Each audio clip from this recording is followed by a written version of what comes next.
बात की।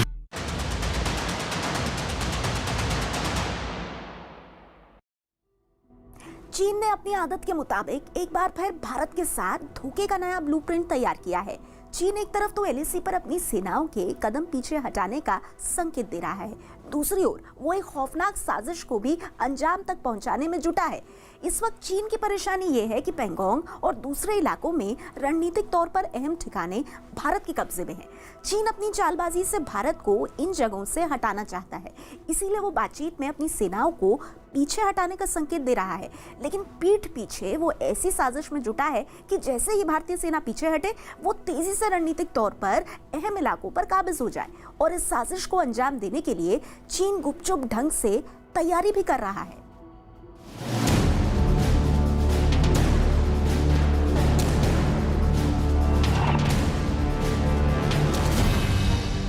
एलएसी पर ड्रैगन की खौफनाक चालाकी।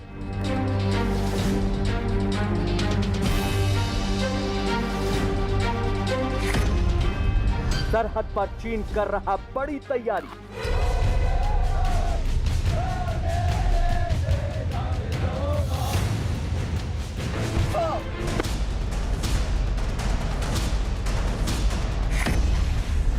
बातचीत की आड़ में धोखा देने की तैयारी।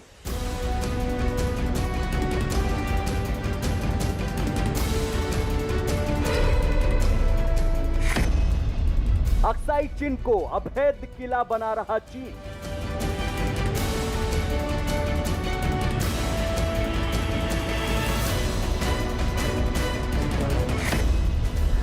सड़कों का जाल बिछा रही शी की सेना।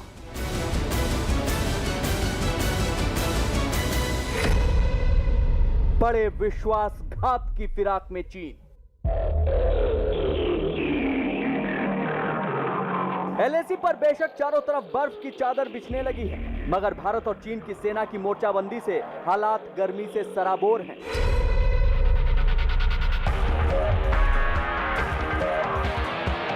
एलएसी पर भारत चीन के बीच फिलहाल तनातनी का आलम बरकरार है और गतिरोध खत्म होने के आसार नहीं दिख रहे हैं।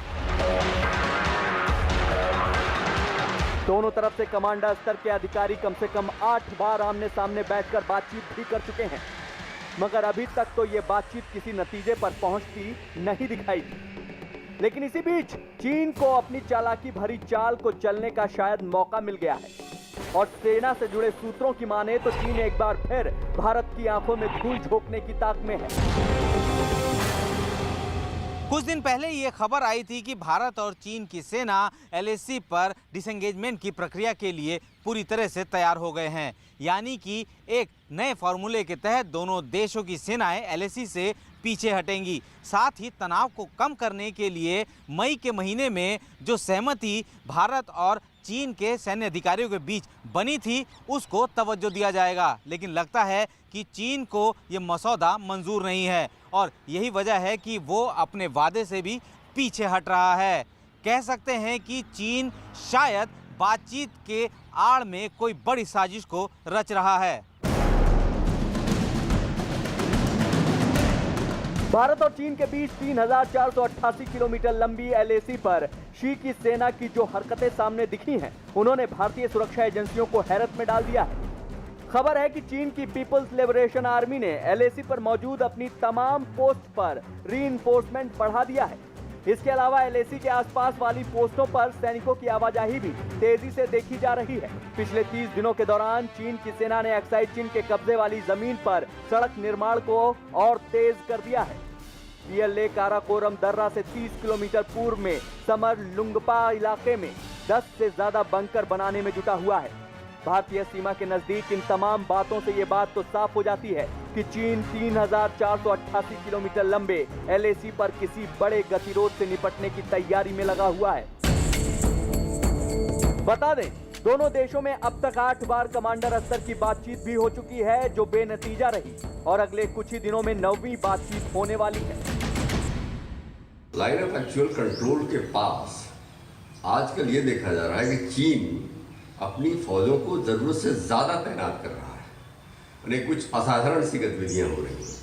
तो इसलिए ऐसा लगता है कि चीन का इरादा दोबारा हमला करने का तो नहीं है।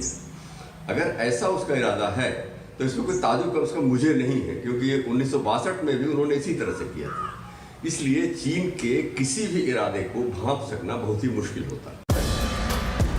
एक अंग्रेजी अखबार के हवाले से दावा किया गया है कि किजिल जिंगला इलाके में सैनिकों की तैनाती और बढ़ा दी गई है। मीडिया रिपोर्ट में सेना के अफसरों के हवाले से दावा किया गया है पीएलए ने समर लुंगपा, माउंट तजुम, रेचिन ला के दक्षिणी इलाके में 10 डोंगियां बना ली हैं। इसके साथ ही चीन ने दौलत बेग ओल्डी से 70 किलोमीटर दूर किजिल जिंगला में सैनिकों की तैनाती और बढ़ा दी है। सेना के सूत्रों के हवाले से बताया गया है कि लद्दाख के दक्षिण पूर्व इलाके में मौजूद शेंडोंग से पंगुर सोर गैप से लेकर चुशूल के दक्षिण इलाके में सड़कों पर 60 से ज्यादा चीन की फौज के हैवी इक्विपमेंट ट्रांसपोर्ट व्हीकल यानी HETV की आवाजाही देखी गई है। इसके अलावा बताया जा रहा है कि LAC पर चीनी सेना ने निगरानी उपकरण भी लगाए हैं। चीनी टैंक ट्रांसपोर्टर्स को भी LAC से 60 किलोमीटर पूर्व स्थित गोपक में देखा गया है। इससे इस बात के साफ संकेत हैं कि पीएलए ने अपने सैनिकों की संख्या में कोई कमी नहीं की है। इसके साथ ही डेमचोक के उत्तर पूर्व में रुडोग, मापोथेंग, सुमकसी और चांगला के पश्चिम में अक्साई चिन में सैनिकों की फिर से तैनाती हुई है। जाहिर है ये हालात सामान्य तो नहीं कहे जा सकते। अक्साई चिन के पास, अक्साई चिन हमारा है, भारत का हिस्सा है, जम्मू कश्मीर का हिस्सा है, लद्दाख का हिस्सा है, और उसको 62 की लड़ाई के पहले और बाद में उन्होंने उस पर कब्जा कर लिया। अब वहाँ पे वो बड़े पैमाने पर सड़कें बनवा रहे हैं, तैयारी कर रहे हैं, ऐसा लगता है कि युद्ध की तैयारी कर रहे हैं। तो इसलिए चीन को इससे खबरदार करने की जरूरत है। पूरी दुनिया को चाहिए कि इसको समझावे, भारत को इस पर लीड लेनी चाहिए। खबर तो यही मिल रही है कि चीन ने अक्साई चिन में अपने कब्जे वाले इलाके को किसी अभेद किले में तब्दील कर दिया है। इस इलाके में पीएलए ने न केवल सैनिकों की तैनाती बढ़ाई बल्कि रणनीतिक रूप से महत्वपूर्ण सड़कों का भी जाल बिछा दिया है। बताया जा रहा है कि पीएलए ने पिछले 30 दिनों के बीच बड़े पैमाने पर अक्साई चिन इलाके में सैनिकों की तैनाती की है, लेकिन जिस बात ने भारतीय सेना की मुश्किलें बढ़ाई हैं वो है पेंगोंग त्सो झील के पास मौजूद फिंगर 6 से फिंगर 8 वाला इलाका। सूत्रों की माने तो फिंगर 6 से लेकर फिंगर 8 को जोड़ने वाली सड़क को चीन की सेना ने अब चौड़ा करना शुरू कर दिया है ताकि जंग जैसे हालात में बहुत तेजी से चीनी सेना को भारतीय मोर्चे के पास तक पहुंचाया जा सके।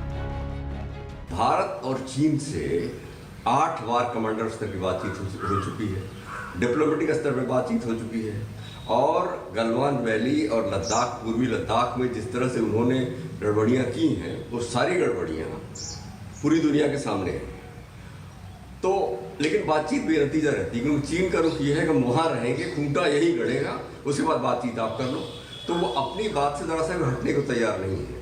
इस बात पर भारत को विश्वास नहीं करना चाहिए, क्योंकि चीन कभी भी विश्वसनीय नहीं है।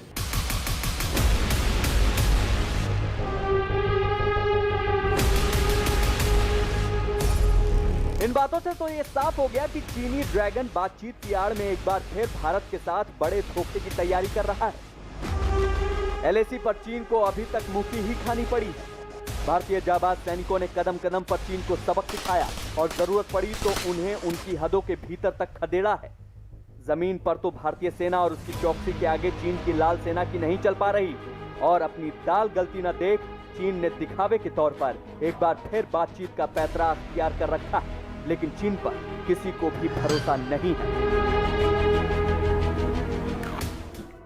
चीन भले ही गुपचुप तरीके से भारत के खिलाफ साजिशों का ताना बाना तैयार कर रहा हो, लेकिन भारत ने चीन को सबक सिखाने के लिए उसके खिलाफ खुला मोर्चा खोल दिया है। चीन के खिलाफ तैयार हुआ क्वाड गठबंधन पहले ही चीन की नींद उड़ाए हुए है।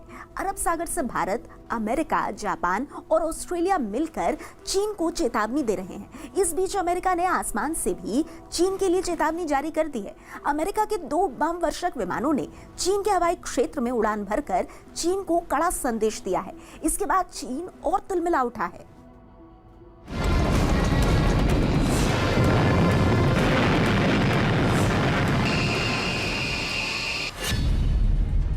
चीन पर नकेल कसने की तैयारी।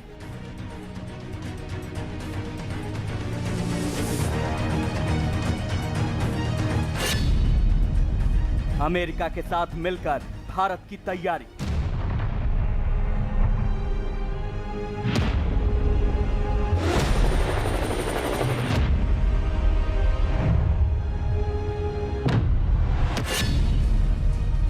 हवाई धमकी मिलते ही थर्राया ड्रैगन।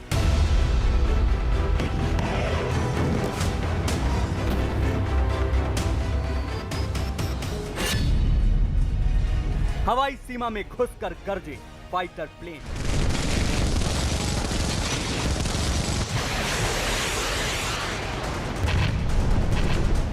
मंगलवार सुबह अचानक चीन का आसमान 2 अमेरिकी फाइटर बम वर्षक विमानों की गर्जना से थर्रा उठा। अमेरिका के USA FB-1 बम वर्षक विमान किसी इलाके के दरोगा की तरह आसमान में कलाबाजी खाते हुए चीन की हवाई सीमा में घुसे। कुछ देर चीन के ही आसमान में चहलकदमी की और फिर वापस लौट आए। कहने को ये एक सामान्य सी घटना थी, लेकिन इसके दूरगामी नतीजे देखने को मिल सकते हैं।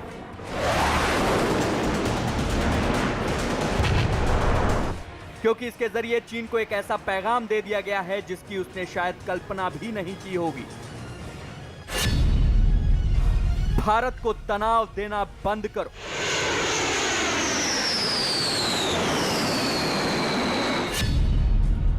बिना वजह हवा में उड़ना बंद करो।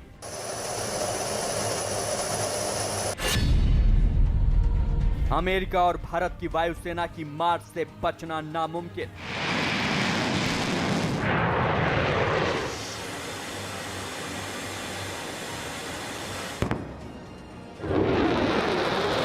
अमेरिकी वायुसेना के 2 बम वर्षक विमानों ने चीन की हवाई सीमा में ऐसे वक्त में प्रवेश किया जब चीन की नौसेना दक्षिणी चीन सागर में युद्धाभ्यास कर रही थी। अमेरिका की तरफ से चीन को यह सीधी चेतावनी थी, लेकिन चीनी राष्ट्रपति की चिंता किसी और बात को लेकर है। दरअसल भारत और अमेरिका के बीच में कॉमकोसा का करार है और इस करार के तहत दोनों देश एक दूसरे के सैन्य उपकरण और संचार उपकरणों का बेरोक-टोक इस्तेमाल कर सकते हैं। अमेरिका का ये कदम एक तरह से चीन को खुली चेतावनी है कि यदि वो अपनी हरकतों से बाज नहीं आया तो यूएस एयरफोर्स उसे घर में घुसकर मारने की क्षमता रखती है। फ्लाइट मॉनिटर एयरक्राफ्ट स्पॉट्स के मुताबिक मंगलवार सुबह 2 USA FB-1 बम वर्षक विमानों ने चीन के ADIZ में प्रवेश किया और कुछ देर बाद वापस लौट आए। B-1B में किसी भी बम वर्षक की तुलना में सबसे बड़ा पेलोड होता है और अमेरिकी सेना इसका पहले भी इस्तेमाल करती रही है।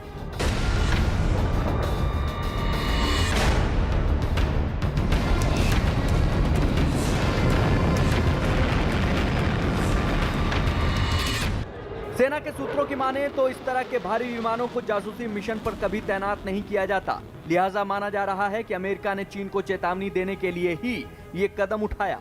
एयरक्राफ्ट स्पॉट्स के ट्वीट में बताया गया कि अमेरिकी विमानों की आखिरी लोकेशन पूर्वी चीन सागर में चीन के हवाई क्षेत्र में थी।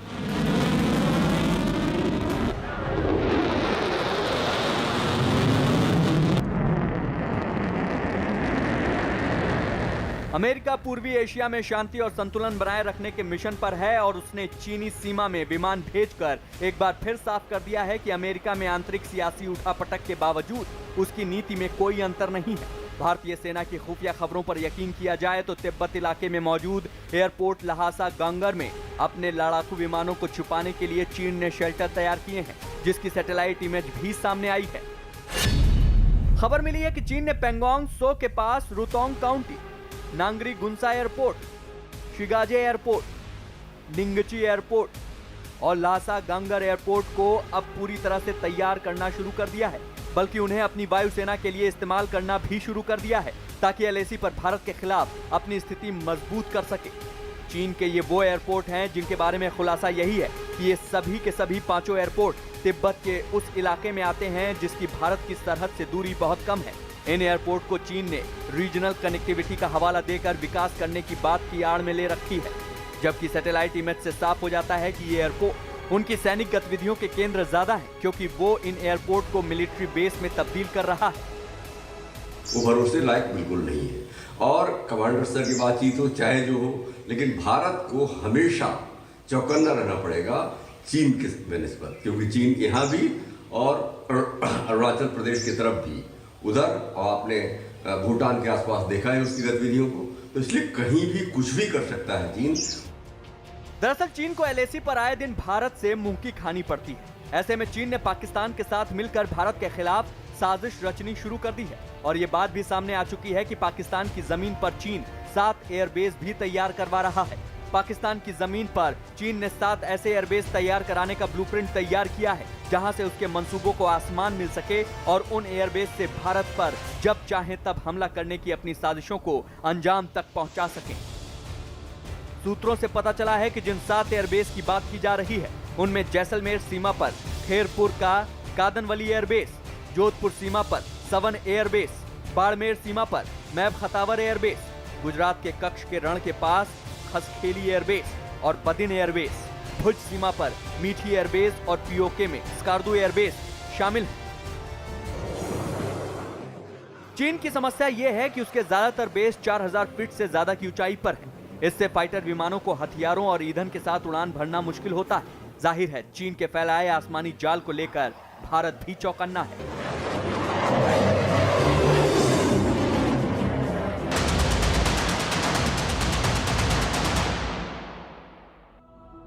और अब बात ऑपरेशन नगरोटा की, जिसके तहत इमरान की खूनी साजिश को भारतीय सुरक्षा बल ने नाकाम कर दिया।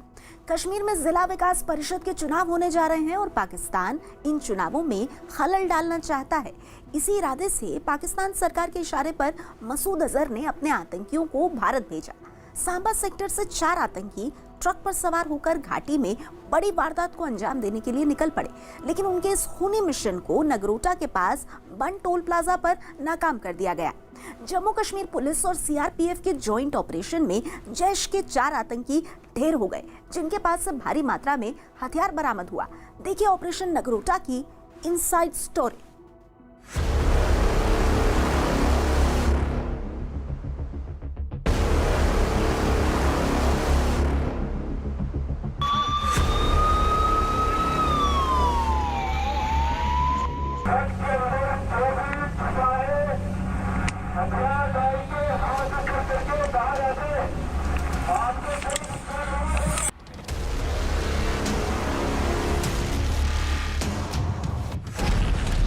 नगरोटा में इमरान की खूनी साजिश नाकाम।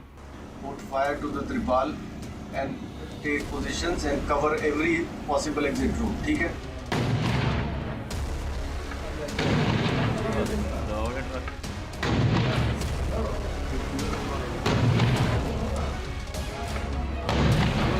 मत बोले अंदर से बहुत ज्यादा फेंके जा रहे थे। पूरा डोर जो है जशल्ली हो चुका है।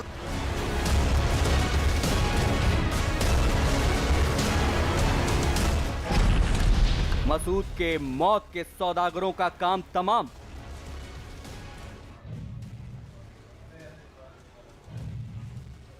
अभी भी मौका दे रहे हैं, आप हथियार डाल के बाहर आ जाए।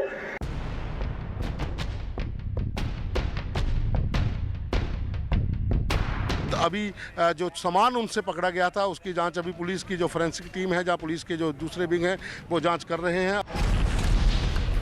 ऑपरेशन नगरोटा की इनसाइड स्टोरी।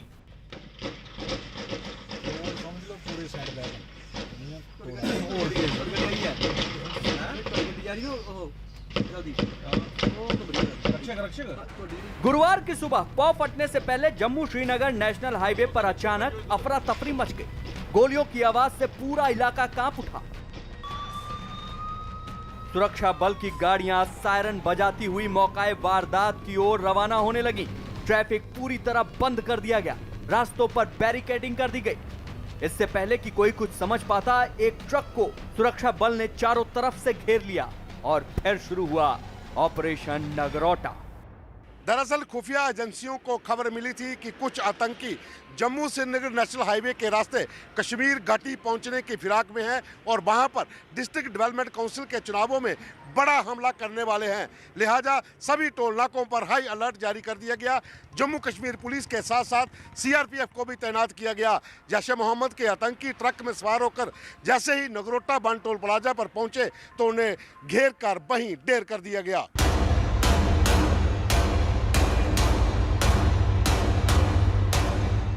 इमरान खान और उनके सिपहसालार कमर जावेद बाजवा के इशारे पर मसूद अजहर ने कश्मीर घाटी में बड़े आतंकी हमले की साजिश रची थी। पाकिस्तान में बैठे आतंकी आका मसूद अजहर ने अपने भाई रऊफ लाला को इस आतंकी वारदात को अंजाम देने की जिम्मेदारी सौंपी थी, तो अपनी खूनी साजिश को अंजाम तक पहुंचाने के लिए जैश ए मोहम्मद के 4 आतंकी भारत पाकिस्तान इंटरनेशनल बॉर्डर से घुसपैठ कर सांबा पहुंचे थे। यहां से ये आतंकी एक ट्रक में सवार हुए और घाटी की ओर रवाना हो गए। इस बात से अनजान कि सुरक्षा बल घात लगाए बैठे हैं और वो जहन्नुम पहुंचाए जाने वाले हैं।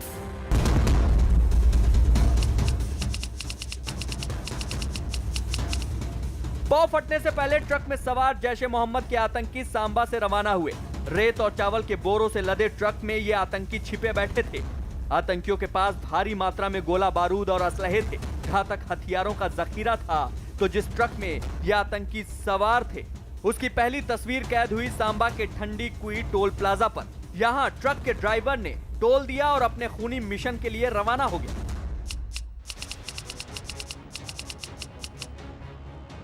करीब 1 घंटे के सफर के बाद आतंकी नगरोटा पर बने टोल प्लाजा पर पहुंचे, जहां पहले से ही इनपुट मिलने के बाद जम्मू कश्मीर पुलिस की स्पेशल ऑपरेशन ग्रुप और सीआरपीएफ के जवान मौजूद थे।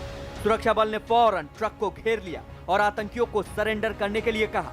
जम्मू के आईजी मुकेश सिंह ने खुद आतंकियों से हथियार डालकर आत्मसमर्पण करने की अपील की।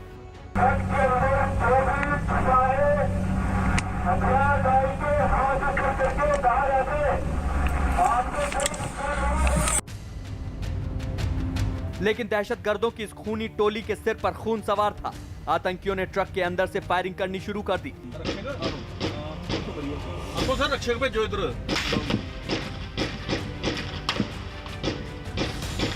लिहाजा सुरक्षा बल को भी जवाबी कार्रवाई करनी पड़ी। सुरक्षा बल ने ट्रक को निशाना बनाते हुए कई राउंड फायर किए और आखिर में ट्रक को आग के हवाले कर दिया गया। Put fire to the tripal and take positions and cover every possible exit route. ठीक है? Because if you try to do something stupid, अंदर वो sandbag इधर उधर करके बैठे होंगे तो गोली मारेंगे तुम्हें। उसको आग लगाओ, they let them be exposed. Once they are exposed, then we can hit them and we can also catch them live. हाँ, जल्दी करो। पाकिस्तान से आए जैश के आतंकियों को अब तक समझ आ चुका था कि उनकी मौत निश्चित है। लिहाजा इन आतंकियों ने भागने और सुरक्षा बल को निशाना बनाने की पूरी कोशिश की, लेकिन उनकी ये कोशिश नाकाम हो गई। सुरक्षा बल ने एक के बाद एक 6 धमाके कर ट्रक को जला दिया।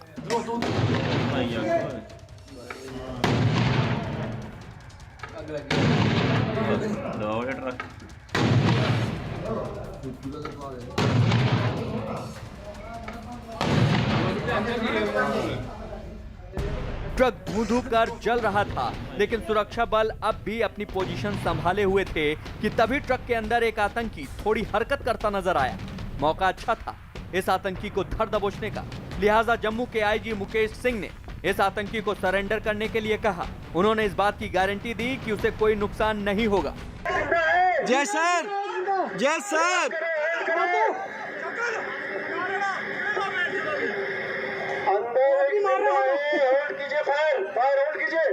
वो फायर बंद करो। हम एक को देख रहे हैं, एक दो को यहाँ से।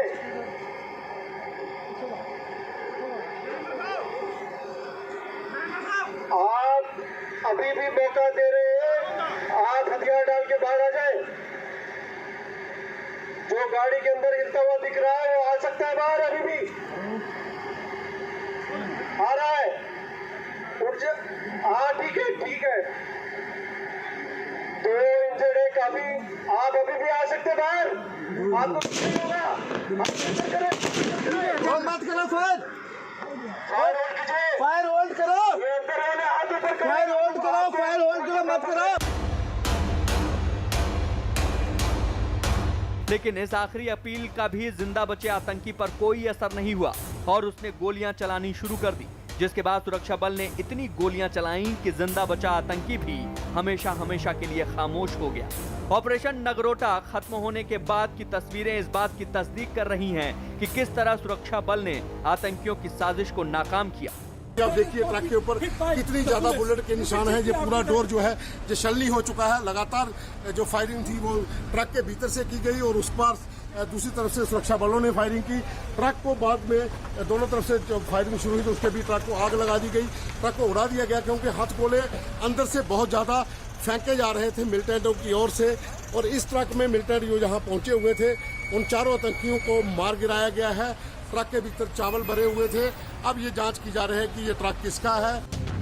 ऑपरेशन नगरोटा पूरा हो चुका था, आतंकियों को मौत के घाट उतारा जा चुका था, तो आतंकियों की साजिश के जीते जागते सबूत सुरक्षा बल को हैरान कर रहे थे। इतनी भारी मात्रा में गोला बारूद और असलहों का बरामद होना चौंकाने वाला था और साफ जाहिर हो रहा था कि दहशतगर्द घाटी में खून की होली खेलना चाहते थे। मौकाए वारदात से 11 AK-47 राइफल, 3 पिस्तौल, 25 ग्रेनेड, RDX से भरा बैग और दवाइयां बरामद की गईं, जो चीख चीख कर गवाही दे रही हैं कि आतंक का आका मौलाना मसूद अजहर भारत को दहलाने की कितनी बड़ी साजिश को अंजाम देना चाहता है। यही नहीं, उसने अपनी आतंकी टोली को पूरी तैयारी के साथ भेजा था। आपको बता दें कि जैश-ए मोहम्मद के आतंकियों के साथ सुरक्षा बल की मुठभेड़ लगभग 2 घंटे तक चली। इस मुठभेड़ में ट्रक में सवार सभी 4 आतंकियों को मार गिराया गया। मारे गए चारों आतंकी पाकिस्तान के रहने वाले हैं। इनका ताल्लुक आतंकी संगठन जैश-ए मोहम्मद से है। ट्रक का ड्राइवर और क्लीनर मौके से फरार हो गए, जिनकी तलाश की जा रही है। इस एनकाउंटर में जम्मू कश्मीर पुलिस के 4 जवान भी जख्मी हुए हैं, जिनका इलाज चल रहा है। पूरे इलाके को सील कर दिया गया है और सर्च ऑपरेशन चलाया जा रहा है। एनकाउंटर तकरीबन 3 घंटे तक चला, जिसपे हम पर काफ़ी भारी मात्रा में एम्युनिशन फायर किए गए, ग्रेनेड्स फेंके गए। 2 पुलिस के कांस्टेबल्स हमारे जख्मी हुए हैं, जो अभी आउट ऑफ डेंजर हैं। एनकाउंटर के दौरान 4 आतंकवादी मारे गए। इनकी शिनाख्त अभी नहीं हो पाई है। इन चारों आतंकवादियों से बहुत भारी मात्रा में असला बारूद बरामद हुआ है। जम्मू कश्मीर के उपराज्यपाल मनोज सिन्हा जम्मू मेडिकल कॉलेज में भर्ती पुलिस के उन 2 जवानों से मिलने पहुंचे जो आतंकियों के साथ मुठभेड़ में घायल हुए थे। उन्होंने पुलिस के इन जवानों का हौसला बढ़ाया और 4 आतंकियों को मार गिराने पर उन्हें बधाई दी। लेकिन नगरोटा में जांच एजेंसियां इस एनकाउंटर के बाद तमाम तरह की जानकारियां इकट्ठा करने में जुट गई हैं। NIA की टीम मौके पर पहुंची और आतंकियों के तमाम सबूत इकट्ठा किए। वहां मौजूद पुलिसकर्मियों से बात की, जबकि एनकाउंटर वाली जगह की वीडियोग्राफी भी की गई। यह सुरक्षा बलों के लिए बहुत बड़ी कामयाबी है, क्योंकि पाकिस्तान नहीं चाहता कि जम्मू कश्मीर के अंदर डेमोक्रेटिक प्रोसेस बहाल हो। वो नहीं चाहता कि जहां पर जो DDC के इलेक्शंस कराए जा रहे हैं वो सफलतापूर्ण कंप्लीट हो। इसलिए वो किसी ना किसी तरह आतंकवादियों को घुसपैठ करके भारत के अंदर भेज रहा है।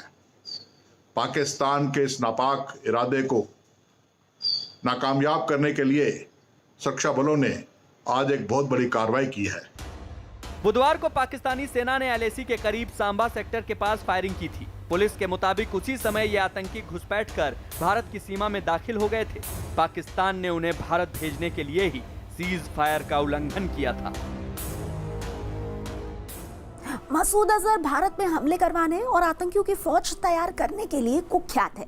नगरोटा में उसने जिन आतंकियों को मौत की नींद सुलाया, उनके पास से उसके जिस आतंकियों को मौत की नींद सुलाया गया, उनके पास से कराची में बनी दवाइयां, पिस्तौल, AK-47 राइफल और RDX बरामद हुआ।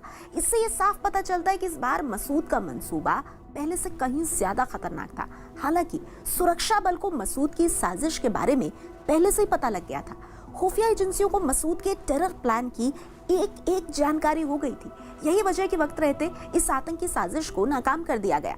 लेकिन अब भी 250 से 300 आतंकी POK में मौजूद लॉन्च पैड से भारत में घुसपैठ का इंतजार कर रहे हैं और इनकी मंशा भी कश्मीर घाटी को दहलाने की है।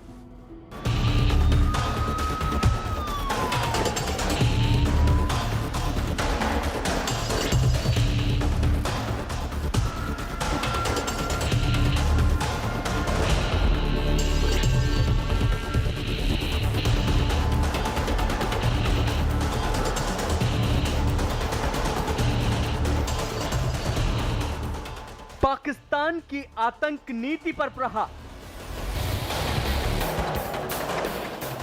पाकिस्तान में बैठे आतंकी लगातार भारत को निशाना बनाने की कोशिश कर रहे हैं। भारत में आतंकी वारदात को अंजाम देकर ये खौफ का माहौल तैयार करना चाहते हैं। पाकिस्तान सेना और आईएसआई के इशारे पर आतंकी तंजीमें घाटी में खून की होली खेलना चाहती हैं। यही वजह है कि पिछले कुछ दिनों से लगातार पाकिस्तानी सेना सीज फायर का उल्लंघन कर रही है। पाकिस्तानी सेना बिना किसी उकसावे के बॉर्डर पर गोलाबारी कर रही है। सेना की चौकियों के साथ लोगों के घरों को निशाना बनाकर गोले दागे जा रहे हैं ताकि गोलाबारी की आड़ में आतंकियों को भारत में दाखिल कराया जा सके। नगरोटा एनकाउंटर में मारे गए आतंकी भी इसी तरह भारत में दाखिल हुए थे। दरअसल भारतीय सेना के मजबूत एंटी इन्फिल्ट्रेशन ग्रिड के चलते पाकिस्तान आतंकियों की घुसपैठ नहीं करवा पा रहा है। इसी के चलते हथियारों की खेप भी सीमा के इस पार आतंकियों तक पहुंचाने में पाकिस्तान को खासी मुश्किलों का सामना करना पड़ रहा है। दरअसल आईएसआई ने पहले ही तमाम आतंकी संगठनों को ये अल्टीमेटम दे दिया है कि बर्फबारी से पहले किसी भी तरह से हथियारों के साथ आतंकियों की घुसपैठ कराई जाए, क्योंकि बर्फबारी शुरू होने के बाद आतंकियों की घुसपैठ कराना लगभग नामुमकिन हो जाता है। भारतीय सेना को इस बात का बखूबी इल्म है कि पाकिस्तान अपने पालतू आतंकियों को भारत में किसी भी कीमत पर दाखिल कराना चाहता है। लिहाजा सेना ने चौतरफा घेराबंदी कर रखी है। सीमा पर मुस्तैदी के साथ खुफिया एजेंसियां पूरी तरह अलर्ट हैं। स्थानीय पुलिस की मदद से सेना आतंकियों की हर मूवमेंट की जानकारी रखे हुए है। यही नहीं, जिस तरह नगरोटा में आतंकियों की साजिश को नाकाम किया गया, उसी तरह आतंकियों को चुन चुन कर मौत के घाट उतारने का मिशन भी जारी है। आपको बता दें, ऑपरेशन ऑल आउट के तहत इस साल अब तक 211 आतंकियों को ढेर किया जा चुका है, जबकि पाकिस्तान ने आतंकियों की घुसपैठ कराने के लिए इस साल अब तक 4137 बार सीज फायर का उल्लंघन किया है। पिछले कुछ दिन से पाकिस्तान बहुत ट्राई कर रहा है इन्फिल्ट्रेशन कराने के लिए, और इलेक्शन जो होने वाला है जिसकी तैयारी चल रही है ऑलरेडी, डिस्टर्ब करने के लिए। इस कॉन्टेस्ट में जम्मू पुलिस और सिक्योरिटी फोर्स ने मिलकर बहुत सारा काम वहाँ पर किया है। चारों जो पाकिस्तानी को न्यूट्रलाइज कर दिया गया। इलेक्शन पूरी हम लोग तैयारी कर रहे हैं। जेएनके पुलिस सिक्योरिटी फोर्स के साथ पूरी तैयार है।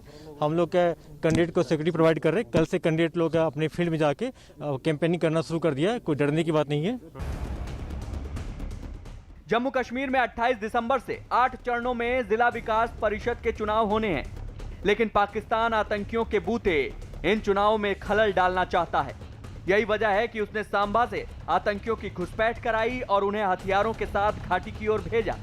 हालांकि उसकी ये चाल नाकाम हो गई, लेकिन खुफिया एजेंसियों को मिली जानकारी के मुताबिक एलओसी के पास अब भी 250 से 300 आतंकी भारत में घुसपैठ के लिए तैयार हैं। इन आतंकियों को बड़ा हमला करने के लिए प्रशिक्षित किया गया है। जैश, लश्कर और हिज़्ब से जुड़े ये आतंकी आत्मघाती हमले करने के लिए भी ट्रेन किए गए हैं, लेकिन पीओके में मौजूद आतंकी कैंपों और वहां से हो रही हर हलचल की जानकारी भारतीय सेना को है। सेना घुसपैठ की किसी भी कोशिश को नाकाम करने के लिए हाई अलर्ट पर है। हर एक बार हर एक सीनियर ऑफिसर ने बता चुके आप लोगों को, बीएसएफ साइड से, आर्मी के साइड से, कि लगभग 200 से 250 मिलिटेंट तैयार आने के लिए, लेकिन इसलिए सिक्योरिटी फोर्स पूरे मुस्तैद है। आप देखे होंगे पिछले बार जब एलओसी पे फायरिंग हुई थी, और प्रयास यही था पाकिस्तान का कि इन्फिल्ट्रेट कराने के लिए, लेकिन हमारी सिक्योरिटी फोर्स आर्मी पूरी तैयार है उसको न्यूट्रलाइज करने के लिए। पाकिस्तान का बहावलपुर आतंकी संगठन जैश ए मोहम्मद का गढ़ है, लिहाजा पाकिस्तान के आतंकी संगठन पंजाब और जम्मू की अंतर्राष्ट्रीय सीमा से ज्यादा घुसपैठ करने की फिराक में है। लेकिन भारतीय सेना मुस्तैद है और आतंकियों को जहन्नुम पहुंचाने के ब्लूप्रिंट पर काम कर रही है। आपको बता दें कि नगरोटा के बंटोल प्लाजा पर इसी साल 30 जनवरी को 3 आतंकियों को सुरक्षा बलों ने मार गिराया था। 28 अगस्त 2020 को बीएसएफ ने सांबा इलाके में पाकिस्तान की घुसपैठ के लिए बनाए गए टनल का पर्दाफाश किया था। 8 सितंबर 2020 को बंटोल प्लाजा से ही हथियारों का जखीरा बरामद हुआ था, जबकि 23 सितंबर को भी कुछ हथियार बरामद किए गए थे। हमारे सुरक्षा बल सतर्क हैं और पूरी हिम्मत के साथ काम कर रहे हैं। जम्मू कश्मीर में मिलिटेंसी के खिलाफ एक बेहतरीन काम हो रहा है, चाहे वो बीएसएफ हो, जम्मू कश्मीर पुलिस हो, हमारी आर्मी हो। जो भी मिलिटेंट यहाँ पर घुसपैठ करके आते हैं उनको जल्द ही मार गिराया जाता है। आज जो नगरोटा में हुआ वो इसका एक उदाहरण है। सुबह 4 बजे जो मुझे जानकारी मिली कि यहाँ पर इनकाउंटर चल रहा है और सभी 4 मिलिटेंट से यहाँ पर मार गिराए हैं। मैं सुरक्षा बलों को सलाम करता हूँ। जम्मू कश्मीर में पहली बार डीडीसी के चुनाव हो रहे हैं। वोटिंग 28 नवंबर से 19 दिसंबर तक होगी। 22 दिसंबर को नतीजों का ऐलान किया जाएगा, लेकिन पाकिस्तान परस्त आतंकी इन चुनावों में बाधा डालना चाहते हैं। यही वजह है कि पाकिस्तान की सेना और आईएसआई ने मसूद अजहर को इस दौरान हमले करने का हुक्म दिया है। तो सूत्रों से मिली जानकारी के मुताबिक मसूद अजहर ने हमलों की जिम्मेदारी अपने भाई रऊफ लाला को सौंपी है। रऊफ कुछ दिनों से जम्मू के सांबा और हीरानगर सेक्टर के उस पार पाकिस्तान के शकरगढ़ इलाके में देखा गया था। वो इसी साल 31 जनवरी को आतंकियों की घुसपैठ कराने और मुठभेड़ के पीछे का मास्टरमाइंड था। तब भी सुरक्षा बलों ने आतंकियों को बन टोल प्लाजा के पास घेर कर मार गिराया था। सुरक्षा बल पूरी तरह से अलर्ट हैं, जिसका नजारा सिर्फ नगरोटा में ही नहीं बल्कि पुलवामा में भी नजर आया। यहाँ भी आतंकियों की खबर मिलने पर पुलिस और सुरक्षा बल के जवानों ने ऑपरेशन चलाया। हालांकि इस ऑपरेशन में बाधा डालने के लिए कुछ स्थानीय लोग सड़क पर उतर आए और रास्ता बंद करने की कोशिश की। इन लोगों ने सुरक्षा बल पर पत्थर भी बरसाए। 2-3 साइड से पत्थरबाजी हुई यहाँ पे, और ये जो रोड है ये मेन रोड पुलवामा का है और यहाँ से ही सुरक्षा बल आते हैं, चाहे वो आर्मी हो, पुलिस हो या सीआरपीएफ हो, उनकी गाड़ियाँ चलती हैं और यहाँ पे बाधा डालने की कोशिश की गई। मेन रोड पे पत्थर फेंके गए और वहाँ पे ब्लॉक भी कर दिया गया रोड को, और हालांकि अभी इस वक्त रोड खोल दिया गया। पाकिस्तान की आतंक निरोधी अदालत ने टेरर फंडिंग के मामले में मुंबई बम धमाकों के मास्टरमाइंड और कुख्यात आतंकी संगठन लश्कर-ए-तैयबा और जमात-उद-दावा के सरगना हाफिज मोहम्मद सईद को 10.5 साल की सजा सुनाई है। कोर्ट ने जफर इकबाल और याह्या मुजाहिद को 10-10 साल की सजा सुनाई है, जबकि अब्दुल रहमान मक्की को 6 महीने की सजा सुनाई है।